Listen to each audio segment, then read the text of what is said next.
நல்லா பாட்டு எழுதுற, இங்கேயே உட்கார்ந்துருக்கிற எரும மாட்டை தண்ணியில போட்டு விலை பேச முடியுமா? மெட்ராஸுக்கு வாயான்னு கூப்பிட்டு வாழ்வழித்த உலகத்தில் எவருக்குமே அது போன்ற சாரீரம் வாய்க்காத வெண்கலநாத வேந்து மதுரை ஈன்ற மாங்குயில் அண்ணன் டிஎம்எஸ் அவர்களே 56 பாடினார். கற்பனை என்றாலும் கற்சிலை என்றாலும் என் பாட்டை இன்னைக்கும் அது உயிரோட்டமா இருக்கு. காரணம் என் விரல் அல்ல, அவருடைய குரல். உலகத்திலேயே ரொம்ப கொடுமை நன்றி மறக்கிறது. இவர்களுக்கெல்லாம் 1000 வேலை இருக்கு, எனக்காக வந்திருக்கிறாங்க. முதல்ல இவங்களுக்கு ஒரு வணக்கம் போட்டாலே என் சொற்பொழிவு முடிஞ்ச மாதிரி. என்னிடமும் கண்ணதாசனிடமும் ஒரே சமகாலத்தில் இருந்து பாட்டு வாங்கிய ஒரே இயக்குனர், ரஜினியையும் கமலையும் வைத்து அதிக படங்கள் இயக்கியும் விண்ணளவு புகழ் வந்தும் விண்ணை பார்த்து நடக்காமல் மண்ணை பார்த்து நடக்கின்ற மல்லிகை மன்னன் மயங்கும் மலர் அல்லவோ, அந்த மல்லிகையை பாடிய என் அன்பு சகோதரி திருமதி பாணி ஜெயராம் அவர்களே,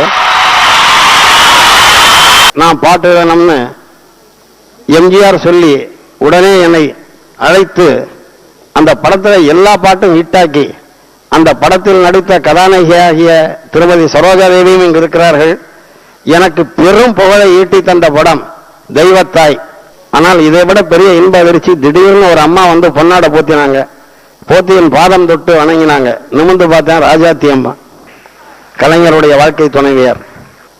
இப்போ முதல்ல வைரமுத்துல ஆரம்பிப்பான், அதான் சுவாரஸ்யமா இருக்கு. அவர் எனக்கு ஒரு மோதிரம் போட்டார். நாங்க 2 பேரும் மோதிரம்னு எல்லாரும் நினைச்சுக்கிட்டு இருக்கேன்.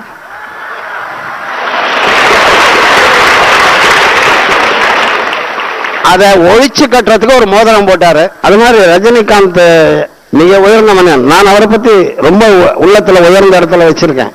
அது சரியா அவர் உணர்ந்தாரா இல்லையா தெரியாது. ஆனால் ஒரு அற்புதம் நகர்த்தினார். ஒரு நாள் அவருடைய மகளுக்கு கல்யாணம் 2-3 நாள் தான் இருக்கு.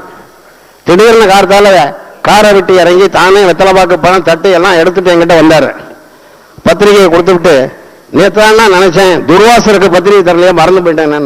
என்ன நான் ஏன் துர்வாசரான? ரொம்ப கோவம், உங்களுக்கு எதுக்கு எடுத்தாலும் கோவம் வருதுன்னாரு. கமலஹாசன் அவரை பத்தி நான் என்ன சொல்றது உங்களுக்கு? எல்லாம் முறையா அறிஞ்சவர் அவர். நான் கேட்டேன், என்னையா கவிஞர் மாதிரி ட்ரெஸ் பண்ணிட்டு வந்திருக்கேன், எல்லாம் ஒரு வேஷம்னாரு. அதெல்லாம் வேஷம் அல்ல, செழுமையான முழுமையான கவிஞன். கலைஞர் சொன்ன மாதிரி கலைஞானி மட்டுமல்ல, கவிஞானியும் கூட. அதே மாதிரி எப்படி இருந்தாலும் ஒரு கவிஞனா இல்லாம இருக்க முடியும்? ஒரு அழகுணர்ச்சி, யாருக்கு ஈஸ்தட்டிக் சென்ஸ் இருக்கோ அவனால் தான் ஒரு கலைஞனாகவோ ஒரு கவிஞனாகவோ ஒரு ஓவிய உணர்வு உள்ளவனாகவோ இருக்க முடியும். நான் முதல்ல இந்த விழா டிசைட் பண்ண உடனே சரோஜா தேவி அவர்களை தான் அழைக்கணும்னு முடிவு பண்ணேன். என்னுடைய பாட்டுகளுக்கெல்லாம் உயிர் கொடுத்தவங்க அவங்க நடிப்பு தான். படகோட்டி, நான் 1000 பாட்டுனால இன்னும் படகோட்டி தான் பேசிட்டு இருக்காங்க. இந்த வைரமுத்துக்கே தெரியும், இந்த படகோட்டி பாட்டு தான் என்னை வாழ வச்சுக்கிட்டு இருக்கேன். அந்த படகோட்டி நடிச்சது யாரு? தொட்டால் பூமலரம்னு எழுதினா பத்தாதா? நான் யாரை பத்தி எழுதுறேன்னா அவங்க பூ மாதிரி இருக்க வேண்டாமா? என்ன காவியமான படங்கள், மறக்கக்கூடியதா? மிக உயரிய பெண்மணி, அவர்களுக்கு நான் நன்றி செலுத்துகிறேன்.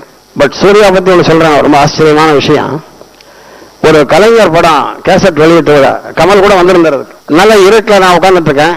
கலைஞர் பக்கத்தில் எனக்கு சீட் போட்டிருக்கு. அப்புறம் நான் அவர் வந்தப்பறம் அங்கே போய் உட்காரலான்னு இருந்தேன். இருட்டில் அந்த பாட்டு போயின்னு இருக்கு. திடீர்னு ஒரு ஆள் என் காலங்க தான் வந்தா உட்காந்து, அங்கிள் எப்படி இருக்கீங்கன்னு. யாரான்னு பார்த்தா சூர்யா.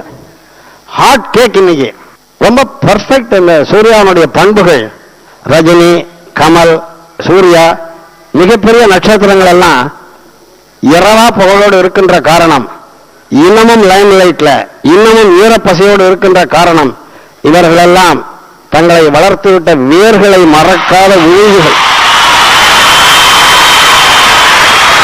இந்த மேடையில 3 பேர் இருக்கோம். 3 பேர் பேரு 2 எழுத்து தான். அந்த 3 பேரும் எம்எஸ்சியால தான் முன்னுக்கு வந்தவங்க.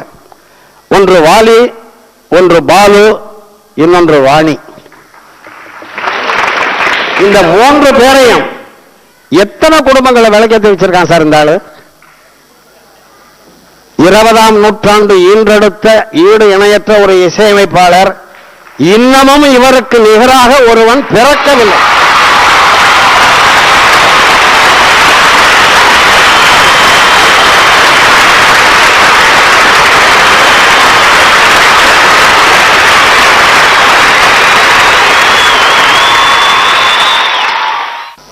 டைரக்டர் சங்கர் வெத்தலை வாக்கு போட்டவனே வருவார். நான் சங்கரெல்லாம் கடுமையாக கடிஞ்சு இருக்கிறேன். மிக உயரிய மனிதன்.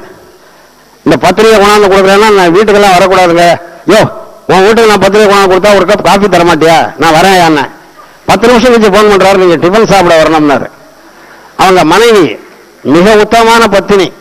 அந்த மனைவியினுடைய வீச்சில் தான் இந்த இவ்வளவு பெரிய டைரக்டரா இருக்கிறான். கண்ணதாசன் சொன்னதான் நான் சொல்றேன், மனைவி அமைவதெல்லாம் இறைவன் கொடுத்த வரம். நான் நான்வெஜ் சாப்பிடுவேன். கலைஞரே சொல்லுவார், வால் யாரு? சுறாமீன் சாப்பிடும் கிராமீன். அதெல்லாம் ஒன்றும் தப்பு இல்லை. நீ மீன் சாப்பிடுறது முக்கியம் இல்லை, மீன் மைண்டடா இருக்கக்கூடாது.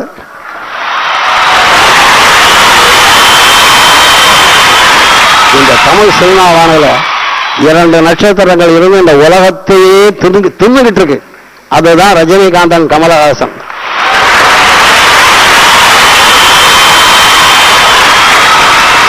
இரண்டு பேருடைய கிரேஸ் எத்தனை ஆண்டுகள் அதையும் ஒன்றும் ஆட்ட முடியல பார்த்தீங்களா? காரணம், ஒவ்வொருத்தர் ஒவ்வொரு வழியில தமிழ் சினிமாவை உயர்த்த பாடுபடுகிறாங்க.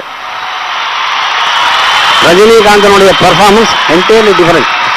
6லிருந்து 60 வரை எங்கேயோ கேட்ட குரல், 10ஆ 2 படம் பாரிஸ், அவுட்ஸ்டாண்டிங் பெர்ஃபார்மன்ஸுக்கு. அதுல சிகரெட்டை தூக்கி பிடிச்சாரா ராப்ப வரணும். கமலஹாசன்னா ஒரே கிரேஸ் அண்ட் கிராஷ்.